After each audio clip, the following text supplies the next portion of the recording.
தக் என்றால் சமூக விரோத போக்கிரி கூட்டம் என அர்த்தம் வருவதாகவும், எனவே நடிகர் கமலின் தக் லைஃப் படத்தின் பெயரை மாற்ற வேண்டும் என்றும் புதிய தமிழகம் கட்சித் தலைவர் கிருஷ்ணசாமி வலியுறுத்தியுள்ளார்.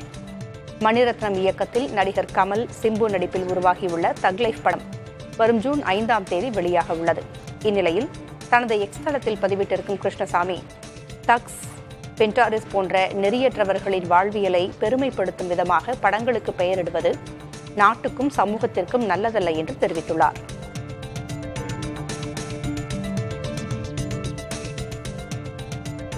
ஆபரேஷன் சிந்தூரின் போது பாகிஸ்தானின் ராணுவ கண்காணிப்பு கட்டமைப்பை தகர்த்துவிட்டதாகவும், இனி பாகிஸ்தானால் முழுமையான தகவல் பெற்று போரிட முடியாது என்றும் மத்திய உள்துறை அமைச்சர் அமித்ஷா தெரிவித்துள்ளார்.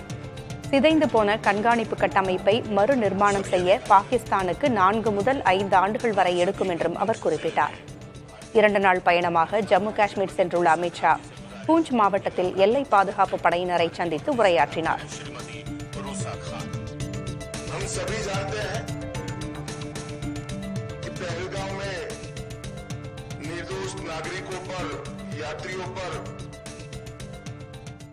தமிழ்நாட்டில் பல லட்சக்கணக்கான பட்டதாரி இளைஞர்கள் வேலை இல்லாமல் இருக்க, தமிழ்நாடு மாசு கட்டுப்பாட்டு வாரியத்தில் 60 மற்றும் 70 வயதை கடந்த பலருக்கு மிக அதிக சம்பளத்தில் பணி வழங்கப்பட்டிருப்பது பெரும் சர்ச்சையை ஏற்படுத்தியுள்ளது.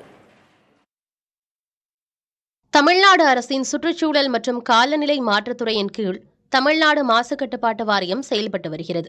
இந்த நிலையில் வாரியத்தில் உள்ள காலி பணியிடங்களுக்கு தொகுப்பூதியம் அடிப்படையில் வயது முதிர்ந்த பல ஓய்வு பெற்ற அரசு அதிகாரிகளை பணி நியமனம் செய்திருப்பதால் சர்ச்சை வெடித்துள்ளது. குறிப்பாக நூலகர் பணியிடத்திற்கு 74 வயதான ராஜேந்திரன் என்பவர் 1 லட்சம் ரூபாய் சம்பளத்திற்கு நியமிக்கப்பட்டுள்ளார். இதேபோல உள்துறையில் பணியாற்றி ஓய்வு பெற்ற 65 வயதான சம்பத், நிதித்துறையில் பணியாற்றி ஓய்வு பெற்ற 65 வயதான நாராயணன், மதுவிலக்கு துறையில் பணியாற்றி ஓய்வு பெற்ற 64 வயதான தமிழரசன் உள்ளிட்டோரும் அதிகமான சம்பளத்துடன் மாசு கட்டுப்பாட்டு வாரியத்தின் பல்வேறு பிரிவுகளில் பணியமர்த்தப்பட்டுள்ளனர். படித்து முடித்துவிட்டு பல லட்சம் இளைஞர்கள் வேலைக்காக காத்திருக்கும் நிலையில் ஏற்கனவே அரசு பணியில் பணியாற்றி ஓய்வூதிய பலன் பெற்று வரும் வயதானோருக்கு மீண்டும் வேலைவாய்ப்பு கொடுத்து தொகுப்பூதியம் வழங்கியது பெரும் விவாத பொருளாக மாறியுள்ளது. இதுகுறித்து மாசு கட்டுப்பாட்டு வாரிய தலைவர் ஜெயந்தியிடம் விளக்கம் கேட்டபோது, தலைமைச் செயலகத்தில் கொடுத்த பரிந்துரையின் அடிப்படையில்தான் வேலை வழங்கப்பட்டுள்ளதாக தெரிவித்தார்.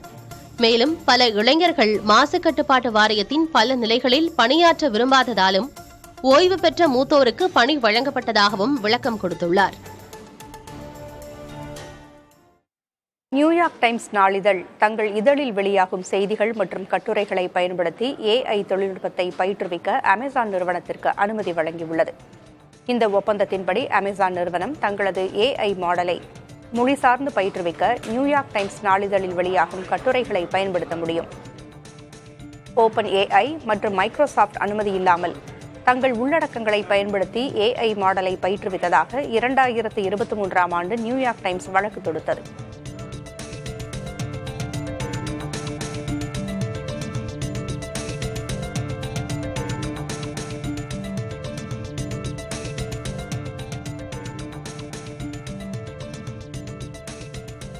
வரும் காலங்களில் உணவு தேவையை பூர்த்தி செய்ய விவசாயத்துறையை விஞ்ஞானத்தால் மேம்படுத்த வேண்டும் என்று இந்திய விண்வெளி ஆய்வு மையத்தின் முன்னாள் இயக்குநர் மயில்சாமி அண்ணாதுரை வலியுறுத்தியுள்ளார்.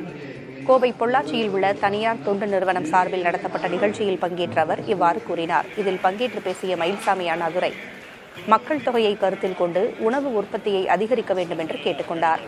பின்னர் 12ஆம் வகுப்பில் தேர்ச்சி பெற்ற மாணாக்கருக்கு ஊக்கத்தொகையையும் அவர் வழங்கினார்.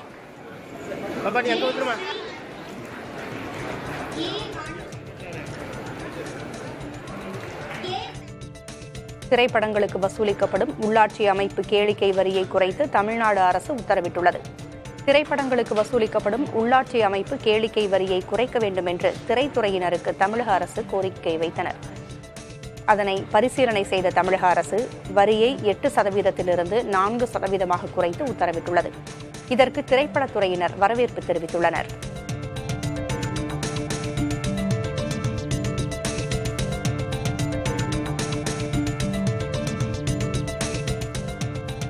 அனைத்து விதமான கிரிக்கெட் போட்டிகளிலும் தொடர்ந்து விளையாடுவது மிகவும் கடினமான காரியம் என இந்திய அணியின் வேகப்பந்து வீச்சாளர் ஜஸ்பிரீத் பும்ரா தெரிவித்திருக்கிறார்.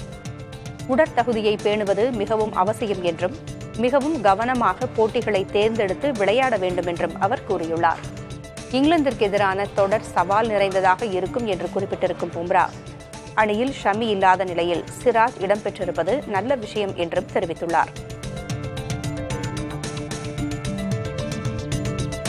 தாய்லாந்துக்கு சுற்றுலா செல்ல நினைப்பவரா நீங்கள்? அப்படியானால் இந்த செய்தி உங்களுக்குத்தான்.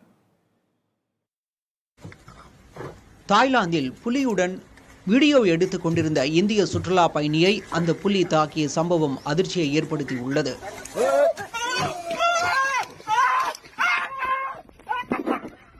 சமீப காலமாக வெளிநாடுகளுக்கு செல்லும் சுற்றுலா பயணிகள் புலி, சிங்கம், குரங்கு, பாம்பு உள்ளிட்ட விலங்குகளுடன் புகைப்படம் மற்றும் வீடியோக்கள் எடுப்பது சமூக வலைதளங்களில் வைரலாகி வருகிறது. இந்நிலையில் தாய்லாந்தில் உள்ள ஒரு பூங்காவில் புலியுடன் வீடியோ எடுத்தபடி நடந்து சென்ற ஒரு சுற்றுலா பயணியை அந்த புலி தாக்கியுள்ளது. பாதுகாவலர் வந்து கம்பியை வைத்து சீண்டவே ஆக்ரோஷமடைந்த அந்த புலி சுற்றுலா பயணியை தாக்கியுள்ளது.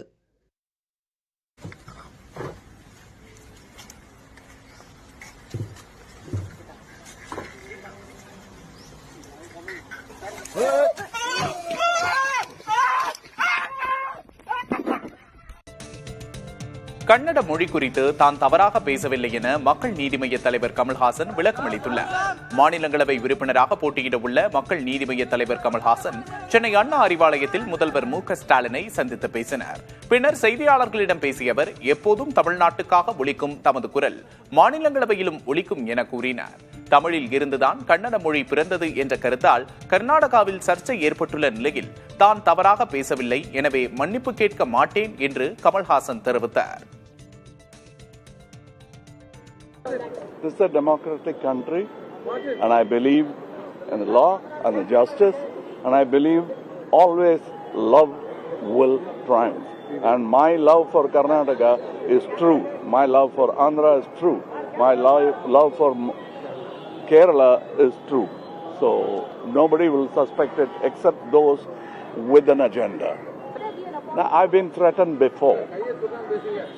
And if I am wrong, I will apologize. If I'm not, I won't. It's my lifestyle. Please don't tamper with it. Thank you. மக்கள் நீதி மையம் துவங்கிய காலகட்டத்தில் குடும்ப அரசியல் தமிழ்நாட்டையே குழி தோண்டி புதைக்கிறாங்க திமுகன்னு சொல்லி எதிர்த்து அரசியல் ஆரம்பிச்சீங்க. இன்னைக்கு உடனே வந்திருக்கீங்க, எப்படி உங்களோட பதில் சார்? நாட்டுக்கு தேவை, அதனால் வந்திருக்கிறேன். தென்காசி மாவட்டம் செங்கோட்டை அருகே உள்ள குண்டாறு அணை நிரம்பி வழியும் கண்களுக்கு விருந்து படைத்துள்ளது. குளிர்ந்த வானிலையில் மலைகள் சூழ நிரம்பி நிற்கும் அணைக்கு மேல் மேகங்கள் தவழ்ந்து செல்லும் அழகை கண்டு ரசித்தபடி படகு சவாரி செய்யலாம். இருப்பினும் சுற்றுலா பயணிகள் குளிக்க தடை விதிக்கப்பட்டுள்ளது.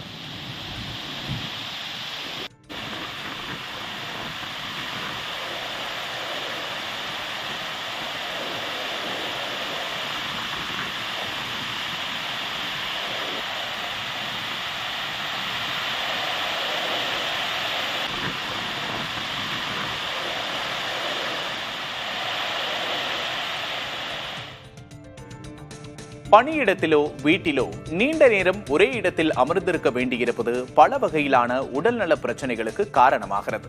இதனை தவிர்க்க 20-2 என்ற எளிய விதியை பின்பற்றலாம் என்கிறார்கள் மருத்துவர்கள். நீண்ட நேரம் அமர்ந்திருக்கும் போது ஒவ்வொரு 20 நிமிடங்களுக்கும் ஒருமுறை 2 நிமிடங்கள் நடப்பது அல்லது கை கால்களை நீட்டி மடக்குவது போன்ற எளிய உடற்பயிற்சிகளை செய்வதுதான் 20-2 விதி. இவ்வாறு செய்வதன் மூலம் உணவு சாப்பிட்டதற்கு பிறகு உடலில் சேரும் சர்க்கரையின் அளவு 25 விழுக்காடு வரை குறையும் என்கிறார்கள் மருத்துவர்கள்.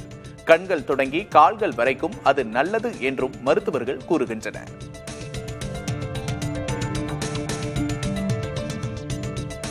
பிரதமர் மோடி 1000 ரூபாய் செல்லாத நோட்டை போன்றவர் என்று தெலுங்கானா முதல்வர் ரேவந்த் ரெட்டி காட்டமாக விமர்சித்துள்ளார்.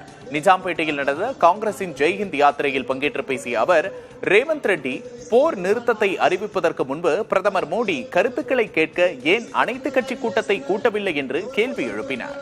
இன்றைய சூழலில் ராகுல் காந்தி போன்ற ஒரு தலைவர் நாட்டின் பிரதமராக இருந்திருந்தால் அவர் முன்னாள் பிரதமர் இந்திரா காந்தியை போல பாகிஸ்தானை 2 பகுதிகளாக ஆக்கி ஆக்கிரமிப்பு காஷ்மீர் பகுதியை மீட்டெடுத்திருப்பார் என்றும் ரேவந்த் ரெட்டி கூறினார்.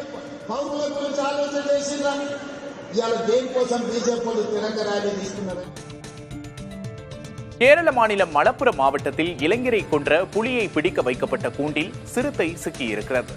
மலப்புரம் மாவட்டத்தில் கருவலாக்குண்டு பகுதியில் 15 தினங்களுக்கு முன்பு ரப்பர் தோட்டத்தில் பணியாற்றிக் கொண்டிருந்த இளைஞரை புலி தாக்கி கொன்றது. மக்களின் போராட்டத்தை அடுத்து புலியை பிடிப்பதற்காக 3 இடங்களில் கூண்டுகள் வைக்கப்பட்ட நிலையில் ஒரு கூண்டில் சிறுத்தை சிக்கியுள்ளது.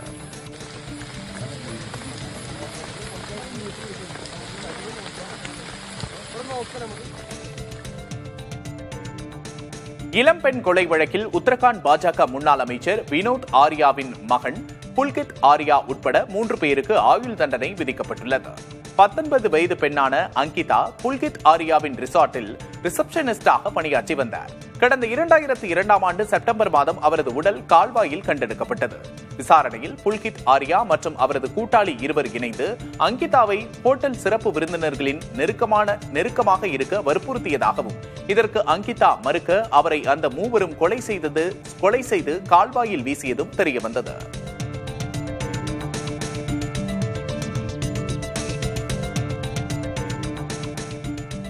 ராமரை கற்பனையான புராண நபர் என விமர்சித்ததாக ராகுல் காந்தியின் மீது வழக்கு பதிவு செய்ய உத்தரவிடக் கோரிய மனு தள்ளுபடி செய்யப்பட்டது. ஹரிசங்கர் பாண்டே என்பவர் தாக்கல் செய்த மனு வாரணாசியில் உள்ள MP MLAக்கள் சிறப்பு நீதிமன்றத்தில் விசாரணைக்கு வந்தபோது இந்திய சிவில் பாதுகாப்பு சட்டம் 2023 கீழ் இதுபோன்ற வழக்கு பதிவு செய்ய வேண்டும் என்றால் மத்திய மாநில அரசுகள் அல்லது மாவட்ட நீதிபதியிடம் முன் அனுமதி பெற வேண்டும் என கூறி வழக்கை தள்ளுபடி செய்து உத்தரவிட்டுள்ளார்.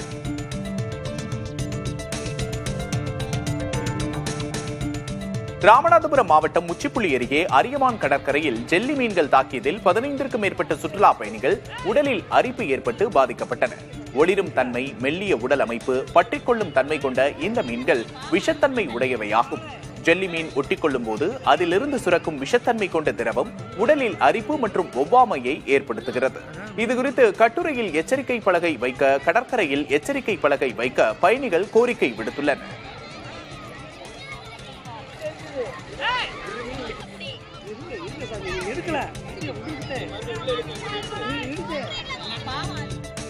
மாரடோனா மரண வழக்கு முறையாக விசாரிக்கப்படவில்லை என்றும் மீண்டும் இந்த வழக்கு முதலில் இருந்து விசாரிக்கப்படும் என்றும் அறிவிக்கப்பட்டுள்ளது.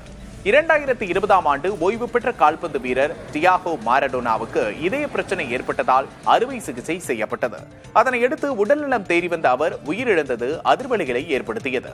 மருத்துவக் குழுவின் அலட்சியத்தாலேயே மாரடோனா உயிரிழந்ததாக புகார்கள் எழுந்தன.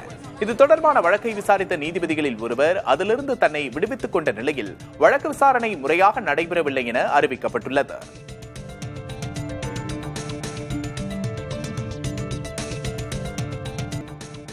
கேரளாவில் கனமழை பெய்து வரும் நிலையில் காசர்கோடு மாவட்டத்தில் உள்ள ஒரு கோவில் முழுவதும் தண்ணீரால் சூழப்பட்டுள்ள காட்சிகள் சமூக வலைதளங்களில் வைரலாகி வருகின்றன.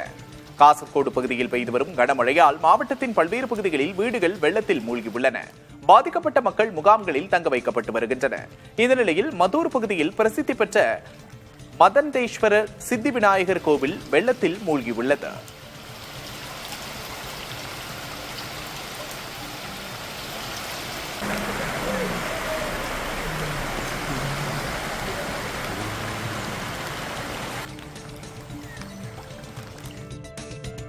பிரேசிலில் நிலவும் குளுமையான சூழலை அந்நாட்டு மக்கள் ரசித்து அனுபவித்து வருகின்றனர்.